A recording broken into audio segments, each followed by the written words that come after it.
good morning sa lahat. Bali, time check. Alas 5 ng umaga, bali 5:02.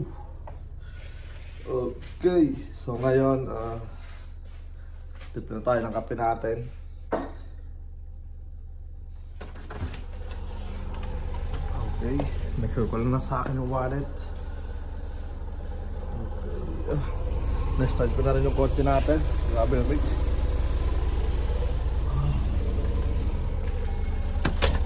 Wallet.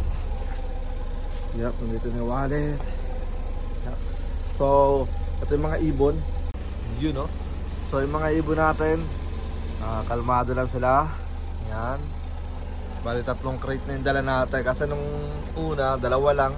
Pero napapansin ko, hindi naman sila masyadong siksikan. Saktual lang sila.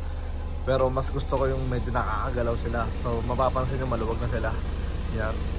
Kasama doon, maluwag na rin nandito sa ikatlo. Yan, maluwag yan.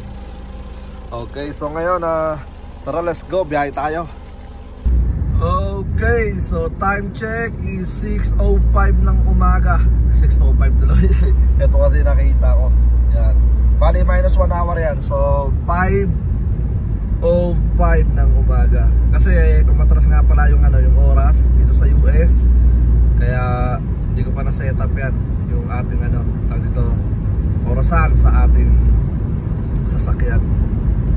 Okay, basta taglamig, umatras kami ng 1 oras. Tapos pagka naman summer, nagdadagdag kami ng 1 oras. Kumbaga ngayong taglamig, mas mahaba yung yung gabi. Sobrang bilis magdilim. I think mga 4, mga magpa 5 o 4 something, madilim na. Kaya kailangan makarating tayo sa natin, sa spot natin lagi ng before 6, mga ganyan. At least alas 6 tayo makapagpakawala. Mga tag dito, mga 6:10, 6:20, mga ganyan. Okay na yan, all good na yan. So yun na nga, tara, let's go at mabiyahe na muna tayo. Tayo ngayon, 51 miles. So medyo lumalayo na tayo ngayon, 51 miles. Tapos tag dito, kapag maganda yung uwi, isa pang 51 miles, tapos abante tayo. So good luck sa lahat ng mga naka-entry. And then doon tayo magkita sa release point. Let's go. Grabe, nakakatawa. Wala pa masyado nagda-drive, pero isa. Yan. So tara, let's go. Ingat sa atin, sobrang aga pa pala. Alright, so tara, let's go at magpagas muna tayo. Dahil nakita ko rito mas mababa ngayon, mura ngayon, nasa 277 lang. So tara, let's go, full tank tayo. Yun, so nandito na tayo mga kaburo ko to, sa 51 miles. Yan, kakartil lang natin. So magpapahinga muna tayo ng at least kahit 5 minutes. Yan, relax lang muna yung mga ibon. Ready na. So pa lang, nasa 6:14. So siguro re-release ko yung ibon ng mga, palagay ko mga 6:20. Yan, para medyo tag dito, may hangin na. May hangin tuloy. May araw na. Alright. So buti na lang kanina nagpagas na tayo. Mahal ang gas dito. Nasa naglalaro ng 319. Samantalang doon nasa lang, 277 yata. So setup ko lang to, ilagay ko lang to sa taas para mamaya is ready to release. Alright, let's go. Alright. So time check is 6:27. Bali 3 minutes na lang, 6:30 na, pero i-release na natin yung ibon. Okay. So napakangat na natin yan. Natin hoodie. Woo!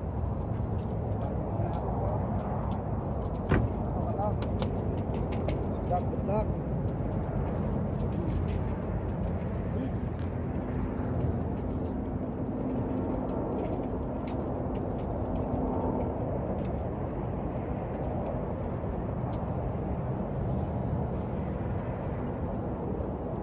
Eto na.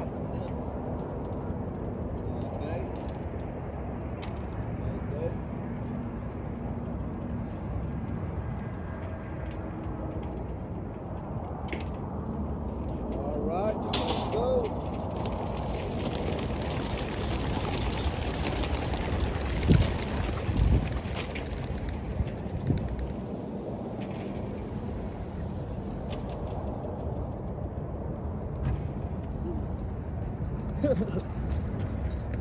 Alright. So ngayon na walang naiwan sa ano, tag dito sa crate natin, napakaangas. Ayun mga ibon, sama-sama sila. You know. So direction nila pauwi is padiretso yata dito. Teka lang, dito tayo nag-exit eh. Pa ganun. Dito dapat sila. Yan. So tignan natin mga kaburko to. First time nila rito sa lugar na to. Nag-add tayo ng tag dito. Ganda, sawa-sawa. Nag-add tayo ng 11 miles. Kaya naging 51 miles. Oh, yun. Nakita na siguro nila kasi dapat dito sila didiretso. Yan. Ganda. Ganda ng ano natin, release area, release point. At dumiretso sila pa ganun. Ikot-ikot muna. Yan, napakaganda. Grabe. Ang iniisip ko, paano sila nagkakahiwa-hiwalay, no? Kasi laging unang nakakauwi, ano, nasa 50, mga ganyan. Tapos sunod nyo, ano na, paunti-unti na. Nangangapa-ngapa pa sila kasi first ano nila rito eh. Tag dito. First time nila sa area. So tingnan natin, pagka nakauwi sila ng on time, abante tayo ng ano, babalik pa ulit tayo rito isang beses. Tapos abante na tayo ng mas ano, siguro dagdag pa tayo ng mas magandang ano, tawag dito, magandang miles. Di ko alam kung ilang miles ang susunod na exit dito sa ano eh, sa ruta natin. Okay, so yun nga, ano na sila, tag dito I think dito nga yung area kasi dito ako exit eh. So nasa ano sila, tamang daan. Alright, so yun na nga, good luck. And then doon na tayo magkita sa kampo. Yun bali naabutan pa natin si Ama. Ganda ng nasa ano nyo, patingnan ang likod mo. Ayun iangat mo yung hoodie. Yan, Capistrano. So yun nga, anong oras na? 7:24. Papasok na kami, naabot na kami ni Okay, ingat. Amigo, set up sa'yo. 51 miles. Sana maya-maya nandito na yung mga ibon natin. Alright, so ano lang muna tayo, buksan lang muna natin yung pinto. Tapos larga pa. Bukas na ba? Okay, so tara, let's go. Grabe na dito na, 7:26. Nakakatawa. Ito sila naman, hindi pa nakakauwi. Pa! Nandiyan na yun. Grabe. Saktong ano, di ba nirelease natin ng mga ibon ng 6:27. So sakto isang oras nandito na sila. Yan 2 minutes, nauna 2 minutes. Yeah. Hintayin mo muna yung ano. Hintayin mo muna may maklak. Hintayin mo may maklak para ma-shoutout mo. Ayun na, bababa no. Oh, kilala ko na yun. Si ano yun, blue bar white flight. I think kay ano, kay Nimbus. Alright, so tignan natin, ganda. Woo! Yan, ganda. Grabe, ang dami. Alam mo, magkasabay na kayo. Pwede na talagang ano, ilayo. Yun, ang ganda ng mga baba nila. Alright.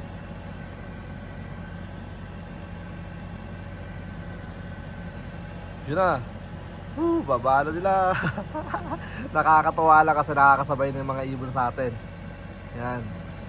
Natagtad kasi natin sila sa ano eh, sa 30 miles. Kaya yun, meron pa isang mahabol eh, no? Taas, ang ganda oh. Ala, ganda lang ka na. So yun na, ilan na lang yung mga umaano, lumilipad. Loading. Isa good news yan mga kaburo to. Ano, meron na mga naglat? Loading yun. Ha? Loading. Oo. Wala pa kaya man. Alright. Hintay lang natin ng bagya. Tignan mo nga. Yun, ayun na. Shout out. Shout out Mandirigma, Anak Lawin. Lagi yan. Golden Night Love. BDT Love. Rodriguez Love. Muling ka. Jerehan Love. 002. Listen Pigeon Love. P777 Love. J Plus Love. Jack's Love. EJ's Love. Bullies. Nibos Official Love. Triple J Love. Ilonggo Connection. SD Magnum Love. Sky Warriors Lord. Shoutout sa inyo lahat. So yun nga, bali itong madalas ko nauna. Oo, yung si Anak Lawin, tinan mo. Nakailang na yan, front. Ayun 3, 5, 142. Uling yan. Nakailang beso, 1, 2, 3. Ang daming first. Ang lupit ang ibon na yun. Ang ganda kasi ng niya ng tag dito ng landing niya. Oras na. Mga kapatid, salit sa kami. So, trabaho mo na si Ama. Okay. Ayun dami pa nagliliparan. 2, 4, 6, 8, 10. Dami-dami pa. So, yun nga, shoutout kay Anak Lawin. Grabe, napakasolid ang ibon mo. Sana wag magbago, dire-diretso lang yung kanyang tag dito. Mga kapatid, salit sa kami. Yun sige, ingat. Okay. Dire-diretso lang yung training natin. Alright, good luck sa mga naka-entry sa Campo Capistrano. Alright, so bigyan natin sila ng reward mga kaburo ko to. Yan.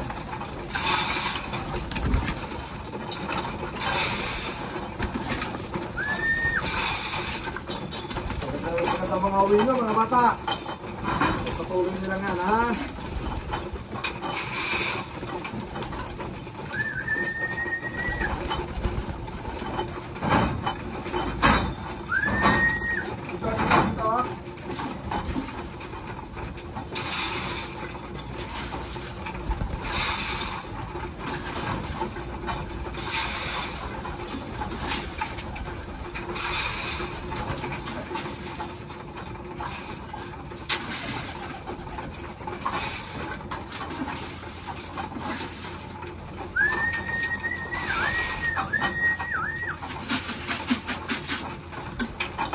Okay.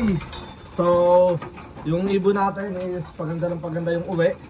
And then, yung kaya tag dito ay Anak Lawin. Napapansin ko lagi siyang nasa first drop. Lagi siyang nagpo-first, third. Nasa siya, lagi siyang nasa front. So, tingnan natin kung magbabago yung lipad niya habang lumalayo. Alright. So, itong mga to is na talaga. Sanay na silang tumawid sa dagat. Hindi na sila umiikot sa pinakamalayo. Dahil kung umiikot pa rin sila doon, hindi nila kayang liparin ng isang oras yun. Okay. So, tag dito ang hindi ko na magawa yung speed sa sa Wind Companion. Hindi ko alam kung bakit hindi siya lumalabas doon. So, kailangan kong tawagan si sa Wind Companion kung paano ayusin yun. Para makita natin yung mga speed ng ibon. Yun. Kasi, ang hirap kontakin ng ng Wind Companion, grabe. Tamad siyang tamad siyang mag-update. Kumbaga, pagka piniem mo siya, tinext mo siya, never siya nagre-reply. Kung mag-reply siya, pag lang, yung pinaka-importante lang siguro. Pero, lagi ko siya kinokontak. Hindi ko siya makontak na maayos. Alright. So, ito yung mga ibon. And then, maraming salamat sa lahat ng mga nag-PM sa akin na nagsasabi na mag-e-entry sila next year. Good news yun mga kaburo ko to. Maraming salamat. So, ang natin dito, pinaka-goal natin na ma-activate natin sila itong month, before end of the month, hanggat maaari. Or first week ng, tag dito, nalobata pala tayo. Yan. Baka before end of the month or first week ng December. Yan, para marekta na natin yung yung ating race. Yan, meron pa isa, Grisel, si Bon. Ganyan na si Bon. Yan ganda lang ibon na yan, si Bon. Ngayon lang siya pumasok. Tambay cute pa kasi sa dahil dito sa labas Yan, sige, tambay cute lang kayo dyan. So itong binigay natin sa kanila is maraming small seed. Yan. Small seed. Tapos nilagyan ko ng corn. Siyempre nga, tulad nga ng sinabi ko, habang lumalayo, nag-a-add kayo ng corn. So, depende na lang sa inyo kung i-adapt nyo yun. Tapos, lagay nyo ng mani. Kasi, napakalupit na gasolina yan sa ibon.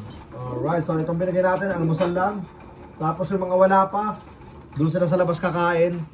Maglalagay tayo ng patuka. So yung mga nandito is mamaya na ulit kakain to, mga siguro bandang hapon. Tapos bago natin sila basketin, pinapakain ko ulit sila kasi nga binubuo ko ulit yung katawan nila. Alright. So yun na nga. Bali hanggang dito na lang. Maraming salamat sa lahat ng mga patuloy na sumusuporta. Siyempre, shoutout ulit kay Jairo. Yun, maraming salamat sa solid mo suporta sa Campo Capistrano. Hanggang sa muli.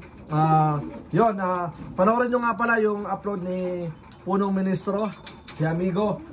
Binanggit niya na doon na meron darating na ibon sa Pilipinas na magmumula sa Campo Capistrano. So sana ito sana this time